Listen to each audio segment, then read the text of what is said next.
Passamos a apresentar o especial Câmara Cascudo, um brasileiro incurável. Produção Rádio Senado.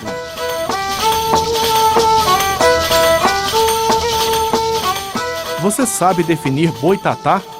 É cobra de fogo. As tradições figuram-na como uma pequena serpente de fogo que, de ordinário, reside na água. Às vezes, transforma-se num grosso madeiro em brasa que faz morrer, por combustão, aquele que incendeia inutilmente os campos. O boitatá é uma alma penada, purgando os pecados. Castiga, por exemplo, a união incestuosa ou sacrílega. E o que dizer sobre o catimbó?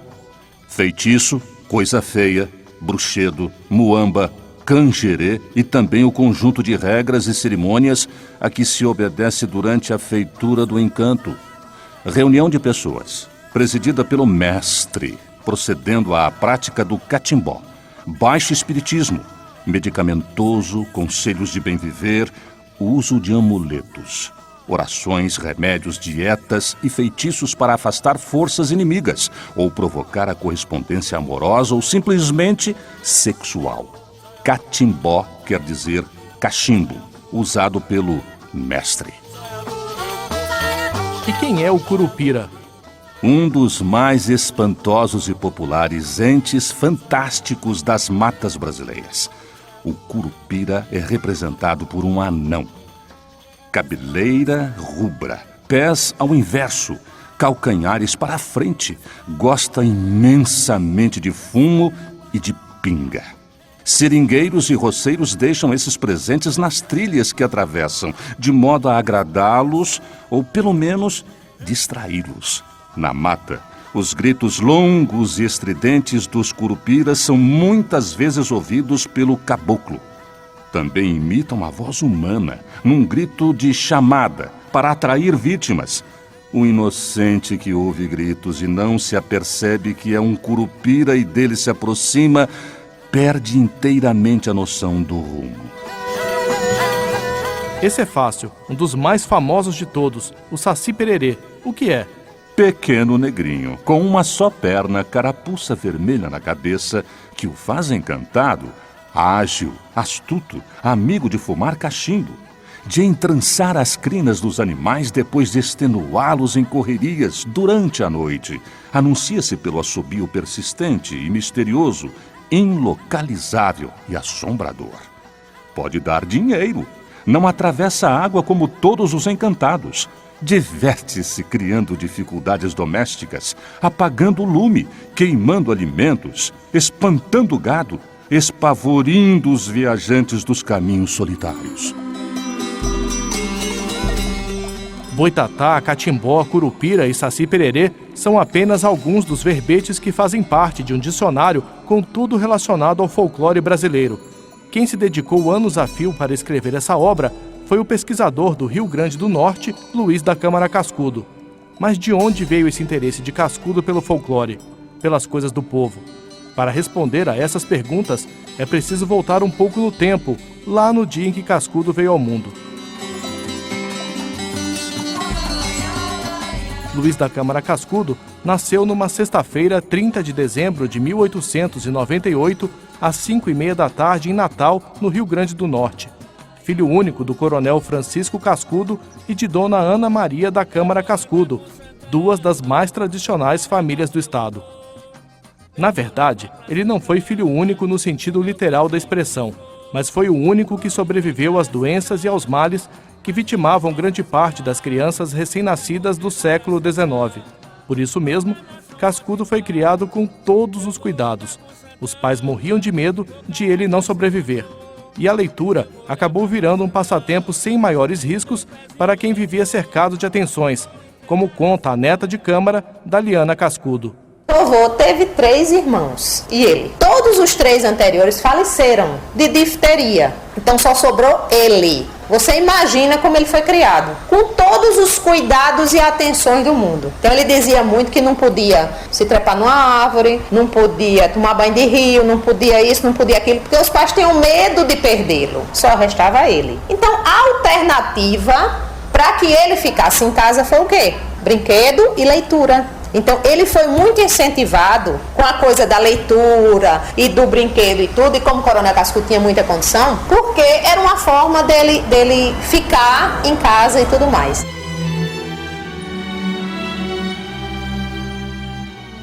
O pai de Câmara Cascudo era coronel da Guarda Nacional e um rico comerciante em Natal. Coronel Cascudo, como era conhecido, foi uma figura importante e tinha uma atuação destacada em todos os setores relacionados ao progresso e ao desenvolvimento econômico, financeiro, social e cultural do Rio Grande do Norte. Já a mãe, Ana Maria da Câmara Cascudo, era mulher de afazeres domésticos. No verão, a família Câmara Cascudo passava os dias na beira do mar, entre barcos e pescadores.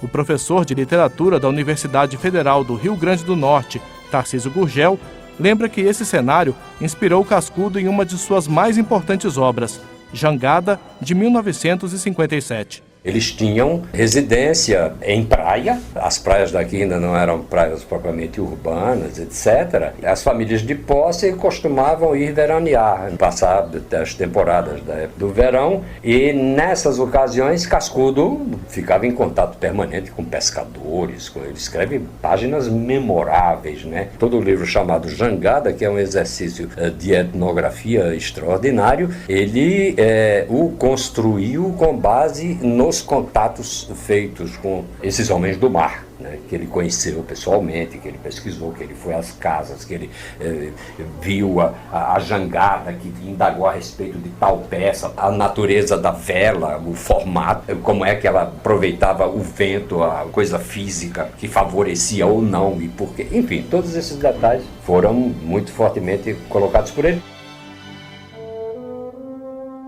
Não havendo documentação brasileira da vela nas jangadas antes de 1643 ou posteriores ao domínio flamenco fixando os tipos intermediários do pano, é de deduzir-se que a forma triangular e em uso comum provenha de um modelo apresentado e introduzido durante fins do século XVII.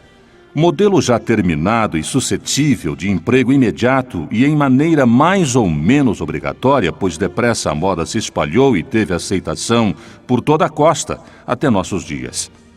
Trecho do livro Jangada, de 1957. E no inverno, a família de Câmara Cascudo se mudava para o sertão, onde ele tinha a oportunidade de ouvir as histórias contadas por vaqueiros e cantadores, o que, segundo o professor Tarcísio Gurgel, ajudou a despertar no jovem Cascudo o interesse pelo folclore.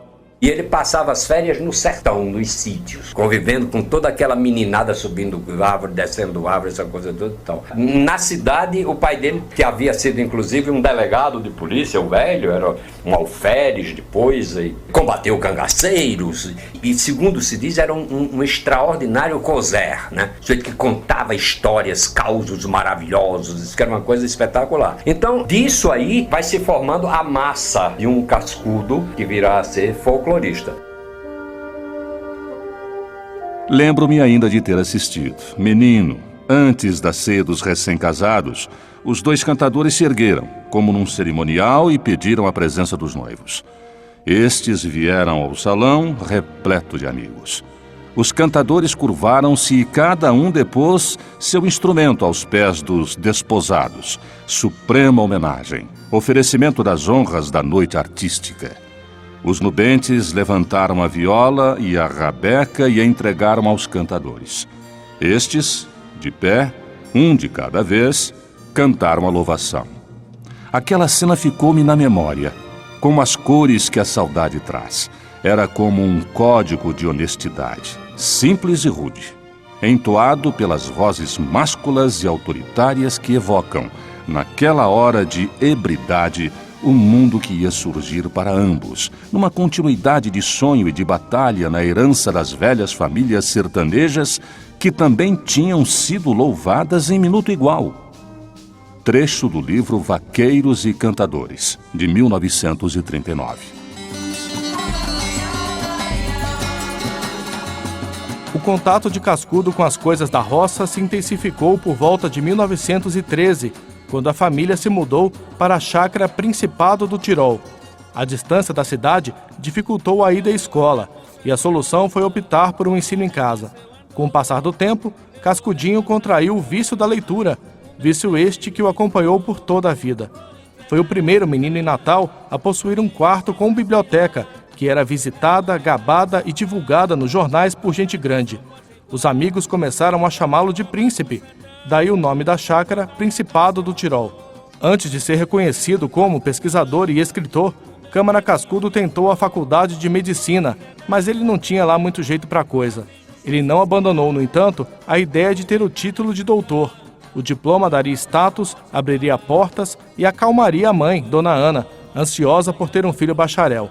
Para não desapontar a família, ele acabou se formando em Direito no Recife, como conta Daliana Cascudo. Ele mesmo diz nas memórias, no Tempo e Eu, que abandona a medicina e faz direito para a mãe não se chocar dele ser chamado de seu Cascudinho.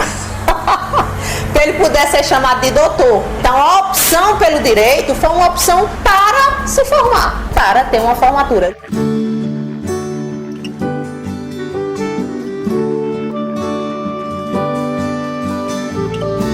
Durante a adolescência teve fama de namorador, mas acabou apaixonando-se por uma moça de 16 anos, a Dália, com quem se casou em 1929. Tiveram 2 filhos, Fernando Luiz e Ana Maria Cascudo.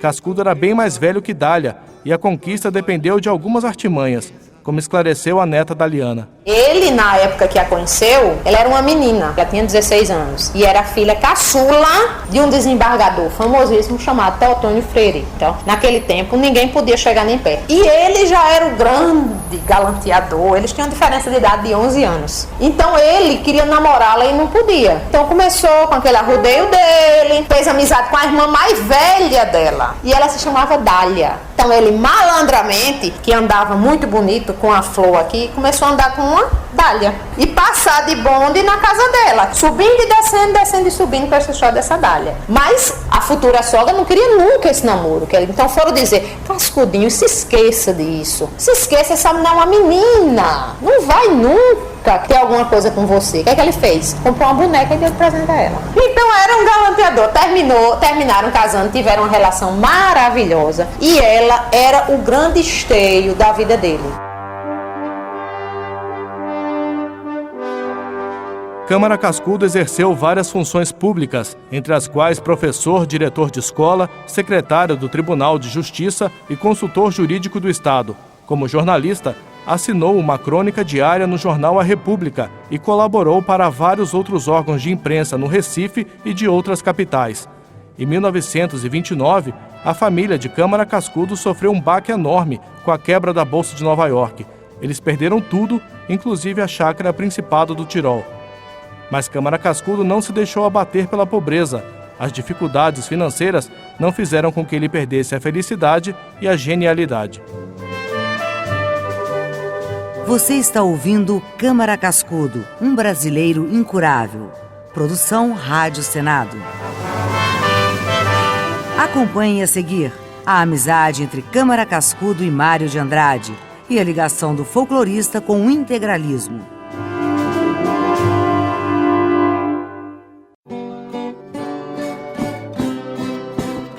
Voltamos a apresentar o especial Câmara Cascudo, um brasileiro incurável. Produção Rádio Senado.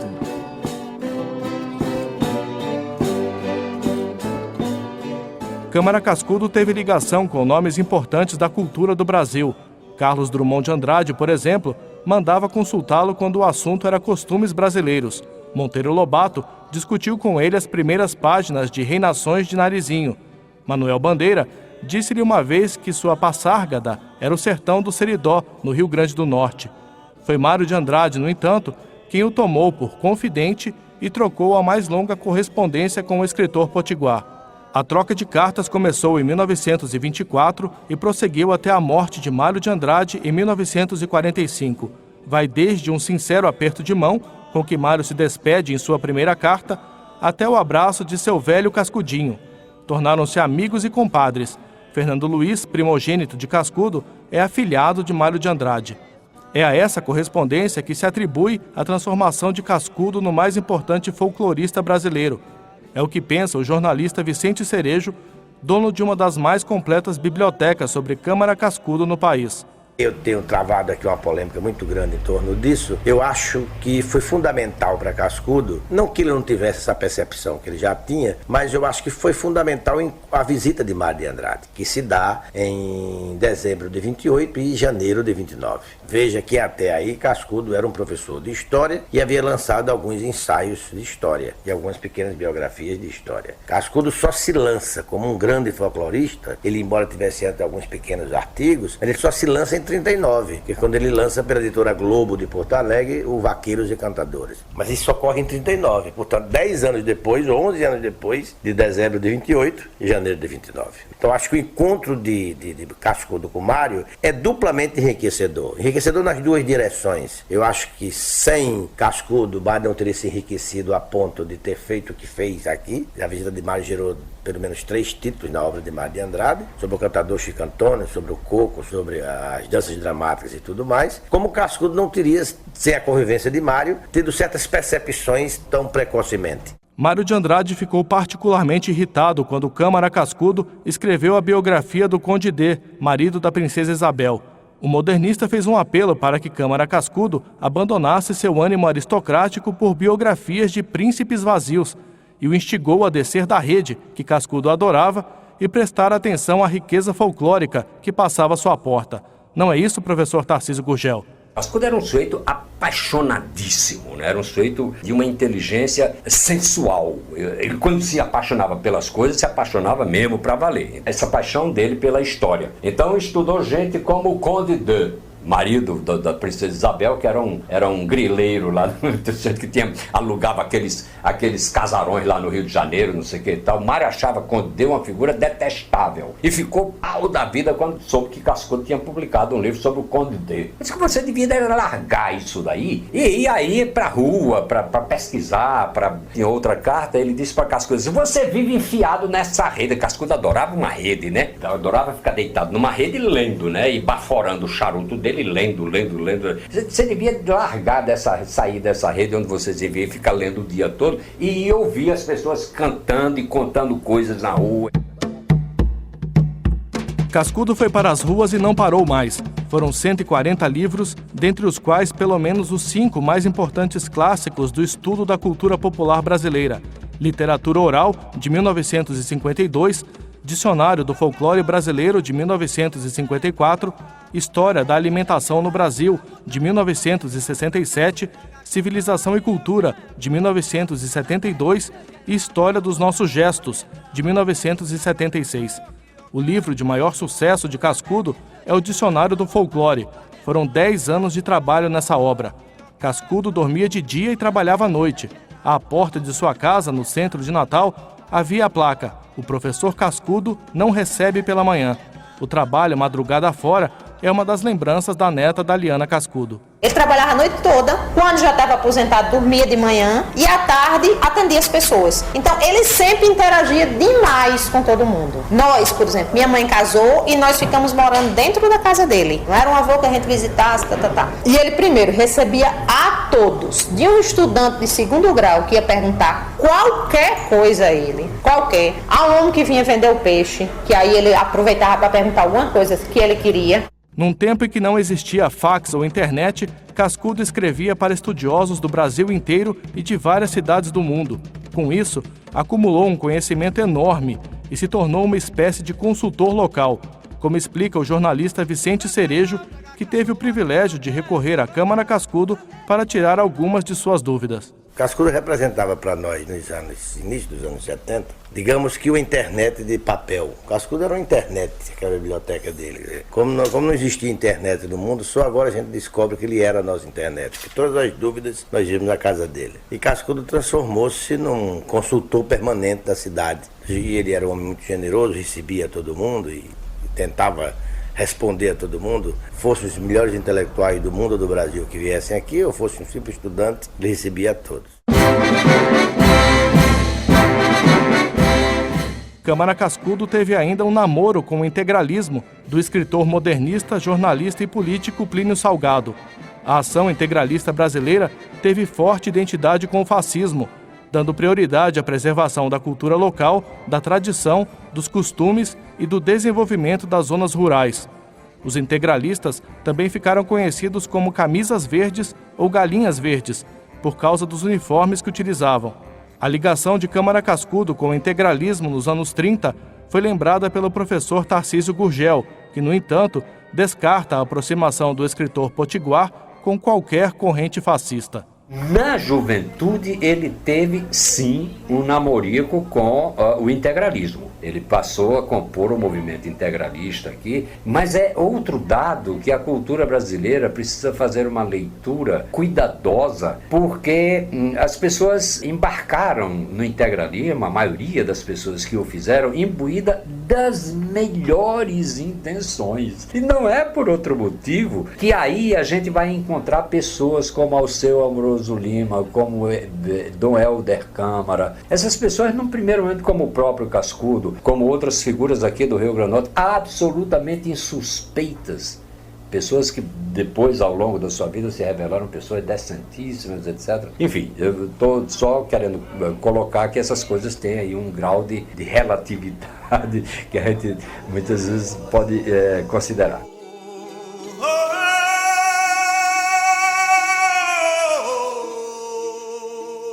Apesar de ser uma referência no Rio Grande do Norte, como disse o professor Tarcísio Gurgel, Câmara Cascudo teve uma curtíssima carreira política.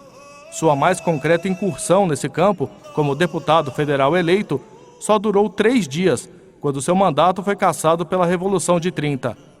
Apesar dessa curta atuação política, a Casa de Câmara Cascudo sempre foi um ponto de visita obrigatório de todas as personalidades de passagem por Natal. A sala da casa guarda em suas paredes as assinaturas de 3 presidentes da República, Jânio Quadros, Juscelino Kubitschek e João Figueiredo.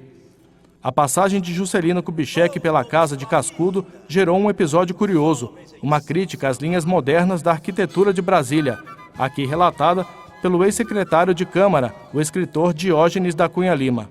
Chega para visitá-lo Juscelino Kubitschek. Juscelino estava no Brasil. Cascudo tinha feito umas críticas. Juscelino chega na Natal e diz: eu quero visitar a Câmara Cascudo. E vai direto para lá sem ninguém. Toca e entra o Juscelino Kubitschek. Cascudo fica encantado, recebe muito bem. Então Juscelino disse: o senhor fez umas críticas a Brasília, mas era a centralidade, era o sonho de Dom Bosco, era o centro do Brasil. Cascudo disse: não, eu não fiz críticas, eu apenas registrei que havia uma tradição arquitetônica da arquitetura colonial brasileira que poderia ter sido elaborada a partir daí. Mas o senhor tem razão, Brasília podia ter sido feita em Sydney, na Austrália, podia ser construída no Canadá, perto de Quebec, em qualquer lugar do mundo era uma cidade diferente. Enfim, uma grande gozação que ele estava fazendo a construção de Brasília, uma cidade que em qualquer lugar do mundo estava bem. Juscelino Kubitschek chegou a convidar Câmara Cascudo para ser reitor da Universidade de Brasília, mas ele recusou. Negou também o pedido para integrar a Academia Brasileira de Letras no Rio de Janeiro. Cascudo nunca deixou o Rio Grande do Norte. É claro que ele fez algumas viagens e passou períodos de estudo e pesquisa fora de seu estado natal, mas sempre voltou. Essa ligação umbilical com a terra-mãe é motivo de orgulho para o professor Tarcísio Gurgel. Esse negócio eu acho extraordinário, porque, primeiro, Cascudo, não é que ele tivesse desprezado o famoso eixo Rio-São Paulo. Não se trata disso. Mas é que ele viu que podia perfeitamente daqui e, muito provavelmente, mais proveitosamente daqui, produzir a sua obra e disseminá-la por todo o Brasil e até pelo exterior. Tal. Numa certa medida, eu vejo nessa atitude dele, de Cascudo, uma antecipação até dessa coisa da globalização, da própria força da internet. Antigamente, o sonho de qualquer escritor era se mandar para o Rio ou São Paulo, né? O senhor publicou um livro aqui, não acontece nada, ele tem que ir para o Rio ou São Paulo, etc. e tal. Cascudo provavelmente entenderia que o seu universo, né, o local de nascimento dele, etc. Tal, teria que de alguma maneira também ser privilegiado com o trabalho dele.